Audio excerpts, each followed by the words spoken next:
Sampaling ko yung mukha mong putragis kang pangilinan ka eh. Dagdag ka pa sa problema ng bayan natin imbis na makatulong yung batas mo. Ibasura yung batas mo. Sa 2022, tatakbo ko Senado para ibasura kayang punyetang batas mo na.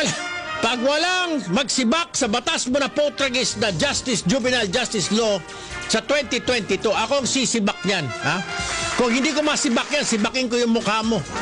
Punyetang batas yan. Hoy, pangilinan. Yung youth center, ang tawag dito, bahay pag-asa, sa iba-ibang lugar, ha? Sa iba-ibang mga probinsya. Kasi hindi mo naman pwedeng ikulong ang bata, di ba? Ayon doon sa putragis na batas mong demonyo ka, ha? Bawal ikulong ang 15, 16, 17, 18 anyos, ha? Lintek pati 18. Ba, hindi pwede ikulong? Samantala 18, anak ng baka, nagtitikol na ako, praise the Lord, ikayong hayop ka. Anak ng baka, ha? Maraming 18 anyos ginawa ni Jim Paredes. Tapos sasabihin mong walang kinalaman, exempted sa krimen ng mga hinayopak na 18 anyos. Mag-isip-isip ka nga. Tapos ngayon kukontrahin niya. Ang gusto niyang batas niya, isoli sa magulang yung 18. Hoy, pangilinan, alam mo ba na 12-13 ginagamit na drug courier? O paano nito pag nahuli ng polis, pauwi lang sa bahay? Di uulitin na naman dahil sasabihin ng magulang, hindi ka naman kukulong anak. Sige, tira ulit. Ay biyahe mo ulit itong 3 kilo ni Kaambo papunta doon sa tiyuhin mo na adik-adik. Kung hindi natin itatayo itong mga youth center, kung hindi natin itatayo itong mga bahay na pag-asa, saan natin ilalagak yung mga kabataan na gumagawa ng krimen, na lumalabag sa batas? Hindi po pwedeng sasabihin mo na wala pa sila sa maturity, hindi pa nila nalalaman ang kanilang ginagawa. 18 anyos, hindi pa alam ang ginagawa.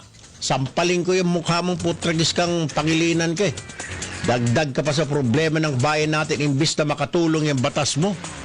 Diyos ko po, ibali, ha? Kung walang may plano na ibasura yung batas mo, sa 2022, tatakbo ko Senado para ibasura kayang punyetang batas mo na yan. Music natin, yan. Anak ng baka, baka pakabagal eh. Pag walang magsibak sa batas mo na putragis na juvenile justice law sa 2022, akong sisibak niyan. Ha? Kung hindi ko masibak yan, sibakin ko yung mukha mo. Punyetang batas yan. 18 anyos bawal ay hindi pwedeng hulihin. Ano ba naman yun? Mariosep, ang dami ng mga rapist, hold-upper, magnanakaw ng mga 18 anyos. Tapos ngayon, kukontra ka sa pagtatayo ng youth center na mga bahay pag-asa para ma-reform ng mga bata na yan. Mahal daw, 1 billion, napakadami, baka hindi raw gastusin dyan. Di sumama ka sa pag-construction. Gusto mo? Mauna kang magdala ka ng martilyo, lagari, sumama ka. Putres, ikaw mag-foreman. Puro kayo magaling lang kayo, puro lang kayo oposisyon, puro kayo kontra. Ay nako, yan lang alam yung trabaho nyo, puro kontra. Puro mali ang administrasyon na ito, puro may kasalanan, mali. Nung umupo ba ang Pinoy, Potrages, tama ba? Yung sinasabing bahay pag-asa, yun hubang paglalagakan ng mga bata na nagkasala sa lipunan, yung mga nang hold up, mga nang gahasa, nakapatay, yung mga runner na mga drug lord, kailangan may kalalagyan ito. Hindi naman po pwedeng ibalik lang natin sa magulang nila dahil hindi po matuturuan ng tama. Baka sabihin ng magulang, sige anak, ulitin mo ulit. Total, hindi ka naman makukulang, ibabalik ka lang naman sa amin. Kailangan, there's a place where we can put these children who are lost, these children who are being used by the syndicate. Kailangan ho natin. Ang problema, wala pa nga, kumukontra ng ilan. Sino yung kumukontra? Ayun na naman. Yung kumukontra sa ROT, si kasama, si Ontiveros, si Pangilinan. Si Pangilinan nagngangaw-ngaw. Bakit daw magugugol ng 1 bilyon para sa pagpapatayo ng mga bahay pag-asa na ito?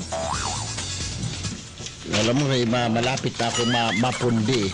Hindi ko alam kung Kung kailangan tuktukin ang ulo nyo para magising kayo, ha? Diyos ko po. Anong masama na maglagay tayo ng youth center? Anong masama doon? Tanungin kita, Senator Pangilinan, where are we going to put these children, ha? Who have done wrong to the society? Saan natin ilalagay ito mga bata na nagkasala sa lipunan? Mga nakapatay, mga nang-rape, mga ginamit ng sindikato na magbenta ng droga. Papauwiin lang natin? Huwag mong sabihin DSWD dahil hindi na kaya ng DSWD. Ang daming inaalagaan ng DSWD. May mga matatanda, may mga street children. Sos Maria Josep, we need a place to put these children na nagkasala sa lipunan para maturuan ng tama, para madisiplina. Ewan ko ba, Diyos ko po naman pa